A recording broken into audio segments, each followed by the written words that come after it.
What if I told you the most famous monster in history wasn't really a monster at all? We all know the image, a giant with bolts in his neck, stumbling through the night, stitched together from the dead. That's the picture pop culture gave us. But in truth, that's not Mary Shelley's Frankenstein. Not even close. The real story is much darker and much sadder. It's not about a green creature with square shoulders. It's about human ambition. It's about a scientist who wanted to conquer death itself and the life he abandoned the moment it opened its eyes. Here's the twist. Most people don't realize Frankenstein isn't the name of the monster. It's the name of the man, the scientist. And in many ways, he's the one who deserves the title of monster. 2 centuries ago, an 18-year-old girl named Mary Shelley sat down to write a ghost story. And what came out of her imagination would change horror forever. It was a story about creation, responsibility, and the question that still haunts us today. What happens when we create something we can't control? This is the story of Frankenstein, not the Hollywood version, the real one. To really understand Frankenstein, you have to know the woman who created it. Mary Shelley wasn't a famous writer when she came up with the story. In fact, she was just 18 years old, a teenager. The year was 1816, often called the year without a summer. A massive volcanic eruption had filled the skies with ash, and across Europe the weather turned dark, cold, and stormy. Mary was traveling through Switzerland with her future husband, the poet Percy Shelley, and their friend, the notorious Lord Byron. Stuck indoors by the endless rain, the group decided to challenge each other. Each person would write a ghost story. Now imagine this. 3 of the most brilliant minds of the time, sitting around a fireplace, daring each other to scare the others. Out of that game came one of the greatest horror stories ever written. Mary struggled at first. She didn't know what to write. But then, one night, she had a dream. In it, she saw a pale student kneeling beside the thing he had put together, a lifeless body that suddenly showed signs of life. That dream shook her so much, she knew she had her story, and that's how Frankenstein was born. Not from years of planning, not from a library full of research, but from the imagination of a teenager, inspired by a nightmare on a cold and stormy night in Switzerland. What makes it even more amazing is that women weren't expected to write novels like this back then, especially not horror. But Mary Shelley shattered those expectations and gave the world something that still resonates today. Now that we know how the story was born, let's step inside it. At the heart of Mary Shelley's novel is a young man named Victor Frankenstein. Victor grows up in Geneva, Switzerland, in a loving family. He's bright, curious, and obsessed with learning. But his curiosity isn't like everyone else's. While most people are satisfied studying books or medicine, Victor wants more. He wants to push beyond the limits of nature itself. From a young age, he becomes fascinated with the secrets of life and death. He studies old books of alchemy, then throws himself into modern science, and slowly, an idea takes over his mind. What if he could recreate life? What if he could defeat death? That obsession consumes him. He spends years collecting parts, building, experimenting, until finally, one stormy night, he succeeds. He takes dead flesh, pieces it together, and with his strange experiments, he brings it to life. But here's the shocking part. The moment the creature opens its eyes, Victor doesn't feel triumph. He doesn't feel pride. He feels horror, disgust. The being he imagined would be beautiful and strong turns out to be large, terrifying, and unnatural. Instead of claiming responsibility, Victor runs. he abandons his creation. And in that single moment, everything begins to spiral. Victor wanted to play God, but when faced with the reality of his own work, he couldn't handle it. And that mistake, turning his back on what he created, becomes the true beginning of the horror. So what happened to the creature after Victor abandoned him? Imagine this: waking up with no guidance, no family, no one to tell you who you are or why you exist. That was the creature's beginning. At first, he's like a child. He doesn't know how to speak. He doesn't understand the world around him. All he has is raw curiosity. He learns by watching, listening, and slowly figuring things out on his own. He hides in forests, survives on berries and roots, and teaches himself about fire, the warmth, the danger, the light in the darkness. Little by little, he learns what it means to be alive. Eventually, he discovers a small family living in a cottage. They don't know he's there, but he secretly watches them through a crack in the wall. From them, he learns to speak, to read, to understand human emotions. For months, he observes their kindness, their struggles, their love for one another, and in his heart, a hope begins to grow. If they can love each other, maybe they could accept him too. But when he finally gathers the courage to reveal himself, it ends in disaster. The family doesn't see a soul desperate for connection. They see a monster. They scream, they attack, they drive him away. That moment changes everything. The creature isn't born evil. He doesn't start with hatred in his heart. But rejection after rejection, fear after fear, it chips away at him. And what began as innocence slowly starts to turn into bitterness. All he wanted was to belong. All he wanted was a hand to reach out and accept him. But the world gave him nothing but fear. And that's where the real tragedy of Frankenstein begins, not in the creation itself, but in the loneliness that follows. After being rejected over and over, the creature's hope begins to rot into despair.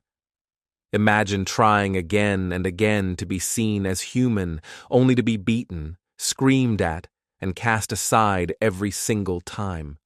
That pain eventually hardens into anger, and that anger turns into revenge. The creature finally confronts Victor, his creator, and this is where the story takes a chilling turn. He doesn't simply lash out, he speaks, he argues, he explains his suffering with words Victor can't ignore. He says, "I was good once. I wanted love, I wanted friendship, but you left me with nothing. You made me miserable. And now, I will make you miserable." It's a terrifying thought, isn't it? The very thing Victor abandoned now stands before him, intelligent, articulate, and filled with rage. The creature makes a demand. Make me a companion. Someone who won't reject me. Someone who will share this lonely life with me. At first, Victor considers it. After all, it was his mistake. Maybe this could undo some of the damage.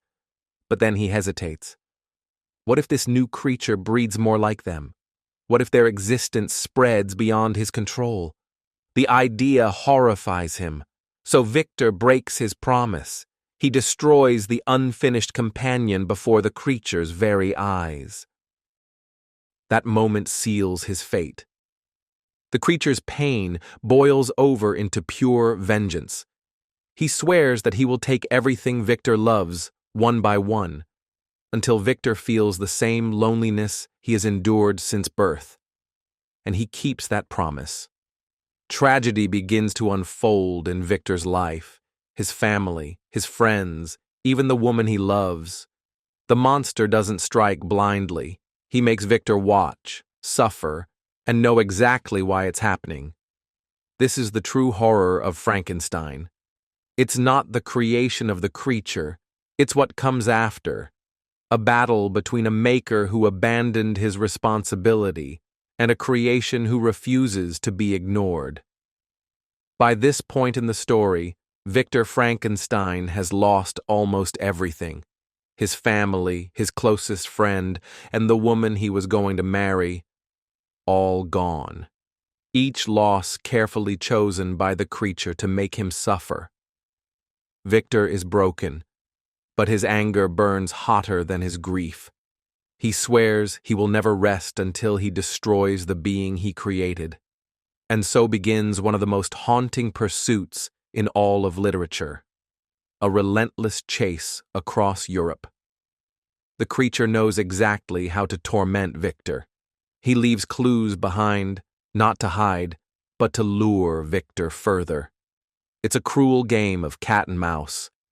Every time Victor gets close, the creature slips away, taunting him, making sure the chase never ends. Finally, the pursuit leads into the cold, desolate wastelands of the Arctic. Ice stretches endlessly in every direction, the wind howls, and survival itself becomes a battle. Victor drives himself beyond exhaustion, consumed by obsession. He's no longer chasing justice, he's chasing his own destruction. But nature is stronger than both creator and creation. Victor collapses from exhaustion, rescued only by a passing ship trapped in the ice. On board, he tells the captain his tragic story, warning him of the dangers of unchecked ambition. Soon after, Victor dies, lonely, broken, and defeated. And then, the creature appears. He doesn't gloat. He doesn't celebrate. Instead, he mourns. He stands over Victor's body and admits that all the revenge in the world never erased his suffering. The rage that pushed him to destroy everything Victor loved didn't bring him peace. It only deepened his loneliness. In one of the most haunting moments of the book, the creature declares that he will end his own life. He disappears into the frozen darkness, leaving the captain and the reader to wonder whether he truly kept that promise. The ending doesn't give us closure. It doesn't give us victory. It leaves us with a chilling truth. In this story, there are no winners. Both the creator and the creation are destroyed by the choices they made. Now here's the part that makes Frankenstein so much more than just a scary story. Mary Shelley wasn't simply trying to frighten her readers. The first theme is ambition and responsibility. Victor Frankenstein wanted to achieve greatness. He wanted to conquer death itself. But once he succeeded, he couldn't face the responsibility of what he had done. He abandoned his creation, and in doing so, he created his own nightmare. It makes us ask, when we chase progress, are we ready to face the consequences? Then there's the theme of isolation and loneliness. The creature wasn't evil when he was born. He wanted nothing more than to be accepted, to belong. But society saw his face and rejected him over and over. His loneliness turned him into what everyone feared he was from the start, a monster. It's a reminder of how powerful acceptance and rejection can be in shaping who we become. And maybe the most haunting theme of all is this: who is the real monster? Is it the creature who lashes out after endless rejection? Or is it Victor who plays God but refuses to take responsibility for the life he made? Mary Shelley leaves that question open, and that's what makes the story timeless. Even now, in our world of artificial intelligence, cloning, and genetic engineering, Frankenstein feels strangely familiar. It's not just a Gothic horror story from 200 years ago. It's a warning, a mirror, a way of asking, how far should we go in the name of progress, and what happens if we create something we can't control? 200 years after it was written, Frankenstein is still everywhere. It's one of the most influential books in history, not just in horror, but in science fiction too. Think about it. The idea of a scientist creating life has shaped countless stories, from movies about robots and artificial intelligence to tales of genetic experiments gone wrong. Whenever you hear a story about a machine that turns on its maker or an invention that becomes uncontrollable, you're hearing echoes of Mary Shelley. Of course, Hollywood gave us its own version. The classic image, the green skin, the bolts in the neck, the lumbering walk. That's not in Mary Shelley's novel. That came from the 1931 film adaptation. It was so iconic that it replaced the original story in most people's minds. But the movie simplified things. It turned the creature into a mute monster, when in the book he was intelligent, emotional, and capable of deep thought. And yet, the core idea survived. Man's ambition can create his own downfall. That message is why the story still matters. Every generation finds something new in Frankenstein. In the 19th century, it reflected fears about science and industry. In the 20th century, it became a metaphor for nuclear weapons and uncontrolled power. And today, it connects to our conversations about artificial intelligence, cloning, and what it means to be human in a world of technology. Few books can stay this relevant for 2 centuries. But Frankenstein isn't just a story. It's a warning that keeps coming back, because we keep finding ourselves in the same place, creating things we may not be ready to handle. So in the end, Frankenstein isn't just about a monster stitched together from the dead. It's about us, about ambition, responsibility, and the choices we make when we chase after power. Mary Shelley gave us a story where the line between hero and villain is blurred. Was the creature truly the monster, or was it Victor, the man who abandoned him? Maybe the real horror isn't the creation at all, but the creator who refuses to face what he's done. And that's why this book still matters, over 200 years later. Because the question it asks is one we can't escape. What happens when we create something we can't control? Next time you hear someone say Frankenstein, remember, the monster isn't the one with bolts in his neck. The monster might just be human ambition itself. So,